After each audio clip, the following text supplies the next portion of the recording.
के साथ आलमी बरादरी ने भी रद्द-ए-अमल किया इजहार। महबूबा मुफ्ती ने मरकजी हुकूमत पर साधा निशाना, कहा नौजवानों को जेल में डालना, लोगों के घर गिराना ही सरकार का नया कश्मीर।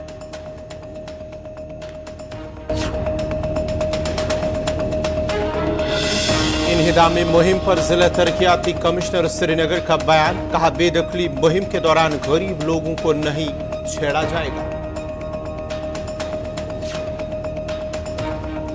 50 दिनों की तातीलात के बाद वादी के कॉलेजों में आज से दोबारा तालीमी सरगर्मियां हुई बहाल, असातिज़ा और तलबा ने खुशी का किया इजहार।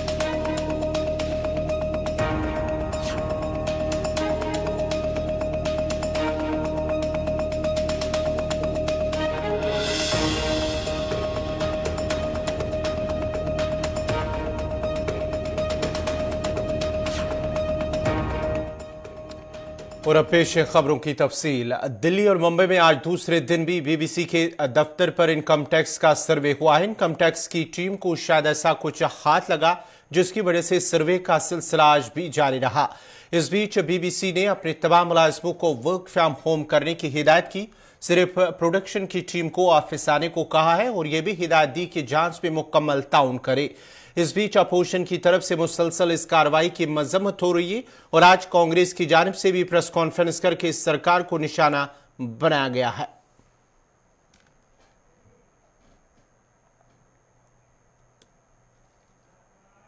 उम्र भर गालिब यही भूल करता रहा, धूल चेहरे पे थी आईना साफ करता रहा। लेकिन यहां मोदी जी तो आईना साफ नहीं करते, तोड़ देते हैं आईना। बीबीसी पर कल आपने देखा क्या हुआ, सर्वे हो रहे हैं। हमारे साहब को इतना नहीं मालूम, बीबीसी कोई प्रॉफिट लॉस का रेवेन्यू मॉडल नहीं है। जितने भी सब्सक्राइबर हैं बीबीसी के, वो एक लाइसेंस फीस पोस्ट ऑफिस में जमा कराते हैं। पोस्ट ऑफिस वो लाइसेंस फीस बीबीसी को दे देता है और उससे तनख्वाहें चलती हैं। कोई प्रॉफिट लॉस नहीं होता उसमें। इनकम टैक्स डिपार्टमेंट भारत का, उसका कोई रोल ही नहीं है। इससे साहब को क्या फर्क पड़ रहा है? उन्हें तथ्यों से कोई मतलब नहीं। साहब के अतीत पे कोई प्रकाश डाल दे या कोई अतीत को सामने खंगाल कर ले आए तो वो उस आदमी का, उस मीडिया हाउस का भविष्य बर्बाद कर देंगे। यह है इनकी असलियत।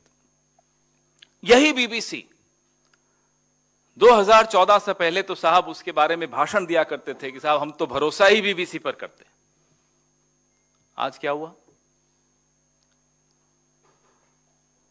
तो खुद इतिहास खंगाल खंगाल करके सरनेम पे चले जाएंगे कि गांधी हो या नेहरू हो, और इनकी पार्टी और इनकी विचारधारा हजारों साल पुराना इतिहास सबको याद दिलाती रहेगी। अरे साहब आपके साथ ये बुरा हुआ। 20 साल पुराना इतिहास अगर बीबीसी ने निकाल दिया तो आपको क्या परेशानी हो गई? G20 पे जो हमें रोटेशनल प्रेसिडेंटशिप मिली, चेयरमैनशिप मिल रही है हिंदुस्तान को, सबके लिए गर्व का विषय है। मदर ऑफ डेमोक्रेसी इंडिया, बिल्कुल है मदर ऑफ डेमोक्रेसी इंडिया। लेकिन इंडिया का जो प्रधानमंत्री है वो फादर ऑफ हिपोक्रेसी क्यों बना हुआ है? जब मदर ऑफ डेमोक्रेसी है तो विश्व में आप क्या छवि बना रहे हो? इस तरह से रेड्स डालकर, इस तरह से इनकम टैक्स की टीम भेजकर बीबीसी पर। जम्मू कश्मीर की साबिक वज़ीर आला और पीडीपी सदर महबूबा मुफ्ती ने आज श्रीनगर में प्रेस कॉन्फ्रेंस करते हुए अपने वालिद के उस फैसले का दिफा किया है जिसके तहत मरहूम मुफ्ती मोहम्मद सईद ने बीजेपी के साथ जम्मू कश्मीर में सरकार बनाई थी। अलबत्ता उन्होंने मौजूदा सरकार पर एक दो नहीं बल्कि एक साथ कई इल्जामात लगाए हैं। महबूबा मुफ्ती ने जम्मू कश्मीर में सरकारी अराजी से तजावुजात हटाने की मुखालफत करते हुए कहा कि जम्मू कश्मीर की जमीन यहाँ की आवाम की है और इस पर यहाँ की आवाम को अपना कब्जा लेना चाहिए। महबूबा मुफ्ती ने कहा कि आज नए कश्मीर की सच्चाई ये है कि यहाँ के नौजवानों को जेल में बंद किया जा रहा है, यहाँ की आवाम को बेघर किया जा रहा है और उनसे उनकी जमीनें छीनी जा रही हैं। उन्होंने बीबीसी पर कार्रवाई और हिंदी जुबान की लाजमियत पर भी सरकार को हत्वे तनकीद बनाया है।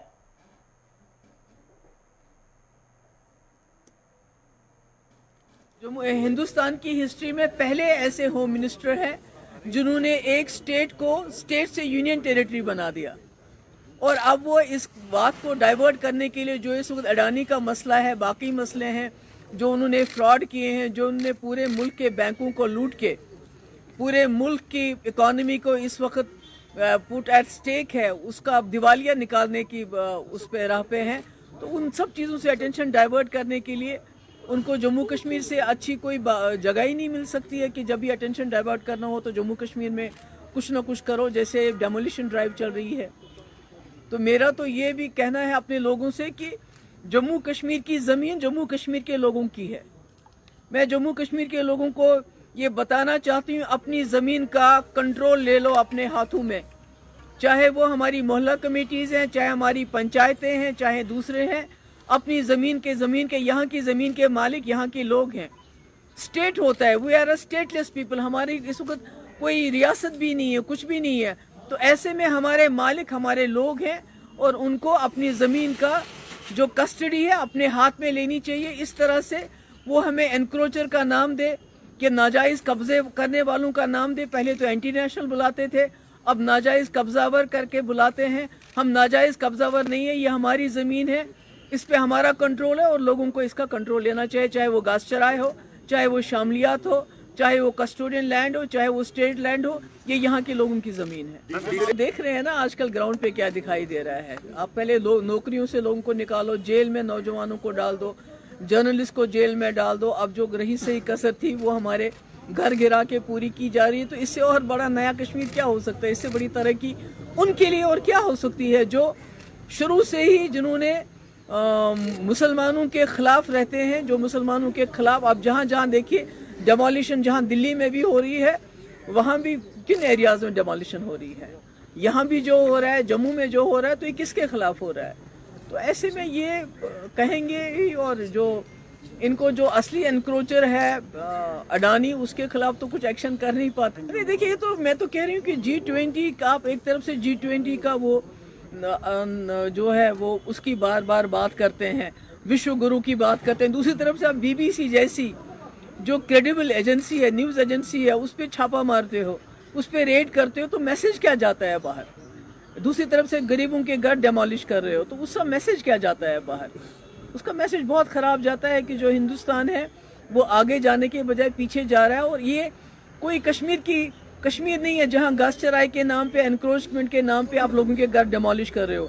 ये BBC है, BBC, जिसकी इतनी क्रेडिबिलिटी है कि दुनिया के किसी कोने में जाइए, एक गरीब आदमी से लेके अमीर आदमी उसकी BBC की मिसाल देते हैं। तो आपने इसके साथ छेड़ा, इसकी कॉन्सिक्वेंसेस हमारे जो मुल्क की जो छवि है उसके लिए बहुत खराब होंगे। एक जानिब से कहा जाता है कि दूध गंगा जो है उस पर पहली आई थी, नोटिस आई थी लोगों को कि ये उठाया जाएगा।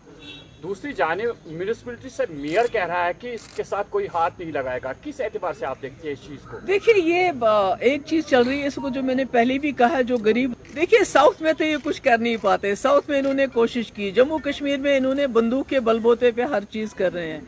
हर चीज को जो है they are enforcing everything through the barrel of gun. They have threatened people into silence through the barrel of gun. तो हिंदी का भी वही है कि जो हमारी असली लैंग्वेज है यहाँ उर्दू, हमें हिंदी से कोई दुश्मनी नहीं है, मगर जो हमारी अपनी लैंग्वेज है, being a Muslim majority state, हमारी अपनी लैंग्वेज उर्दू है, तो उसके बजाय आप हिंदी पढ़ाते हैं। अगर इनमें दम है तो साउथ में ये करके दिखाएं। वहाँ तो घबराते हैं हिंदी का नाम लेने से, और यहाँ जो है जो सारा वो माइट इज राइट के बलबूते पे चलता है। चलिए, इस वक्त बड़ी खबर आ रही है जनूबी कश्मीर के अनंतनाग जिले के अच्छबल इलाके से, जहां पर आग की एक होलनाक वारदात में सेरिकल्चर की इमारत को नुकसान पहुंचा। जनूबी कश्मीर के अनंतनाग जिले के पंगवनी इलाके में महकमे सेरिकल्चर की एक इमारत में आग की एक होलनाक वारदात में इमारत को काफी नुकसान पहुंचा है। जराये का कहना है कि आग आज शाम अच्छबल के पंगोनी जोगी गुंड इलाके में महकमे सेरिकल्चर की इमारत में लगी है, जिसके बाद फायर सर्विस अमले के साथ साथ मकामी लोगों और पुलिस की जानिब से भी आग पर काबू पाने की भरपूर कोशिश की जा रही है। तब आखिरी इतलात मिलने तक आग बुझाने की कोशिशें जारी हैं और आग पर काबू पाना मुश्किल हो रहा है। जो फायर सर्विस अमला इस वक्त आग बुझाने में मसरूफ है, उनका कहना है कि आग पर काबू पाना काफी मुश्किल हो रहा है।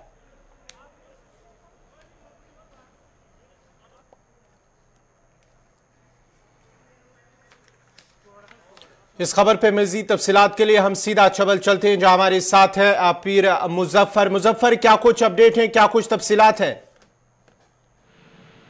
हाँ गवर, मैं बता दूं, बिल्कुल अभी नमाज मगरिब का टाइम था जब यहाँ पे जो सेरिकल्चर सीड सेंटर जिसकी इमारत इस वक्त आग की शोलों में पूरी तरह लपेटी हुई है। अगरचे कोशिश की जा रही है कि इसको जो यहाँ पे आग लगी हुई है उस पर काबू पाया जा सके, लेकिन ताहल अभी तक ऐसा कुछ नहीं दिख रहा है। आप देख रहे हैं कि जो हालात बने हुए हैं यहाँ पे, जितने भी एहलकार है फायर सर्विस के, वो ये इस कोशिश में लगे हुए हैं कि जल्द से जल्द आग पे काबू पाया जा सके। लेकिन फिलहाल जो आप देख रहे हैं कि जो हालात बने हुए हैं, फिलहाल मैं बता दूं इस वक्त यहाँ पे पुलिस खासकर डीएसपी अछाबल, एसएचओ अछाबल, डीओ दमहाल और इसके साथ साथ फायर सर्विस एहलकार वो भी यहाँ पे लगे हुए हैं। और साथ ही मैं बताना चाहूंगा फौज की खदमात भी यहाँ पे ली गई है।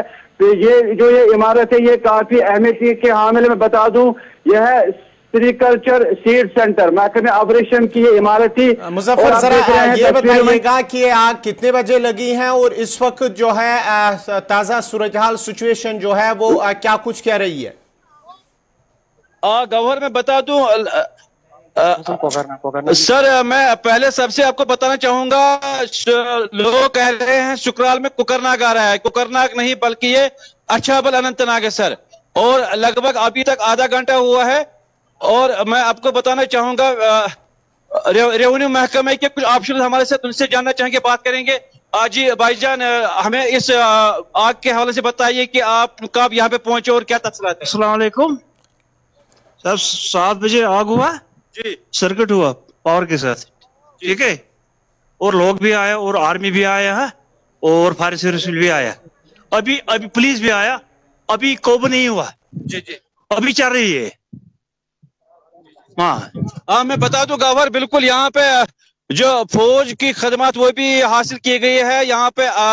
बिल्कुल मैं बताना चाहूंगा जो मंजर है काफी भयानक है। मैं फिर से बताना चाहूंगा जो यहाँ पे जो आग के शोले हैं काफी भयानक लग रहे हैं। ये इमारत है, मैं फिर से बता दूं, ये है महकमा ऑपरेशन यानी सेरिकल्चर सीड हाउस अछाबल, और इसके गिरदनवा में आपको बताना चाहूंगा यहाँ पे और भी कुछ इमारतें हैं। अब ये कोशिश की जा रही है कि जितना मुमकिन हो सके आग पे काबू पाया जा सके। जी गौहर। मुजफ्फर, जरा ये भी बताएगा कि इस वक्त वहां पर जो फायर सर्विस अमला है, कितने फायर टेंडर्स वहां पर मौजूद हैं जो आग बुझाने में मसरूफ है, आग काबू पाने में मसरूफ है, क्योंकि ये भी माना जा रहा है कि वहां पर आग पर काबू पाना काफी मुश्किल हो रहा है। क्या कुछ इस हवाले से तफसीलात है? बिल्कुल मैं बता दूं, सबसे पहले अगर यहाँ पे अछाबल की जो फायर सर्विस गाड़ी वो यहाँ पे पहुंची थी, लेकिन फिर यहाँ पे जो पानी की किल्लत उनको यहाँ पे सामने आई, उसके बाद फायर सर्विस शांगस की गाड़ी भी यहाँ पे उन्होंने लाई तुरंत।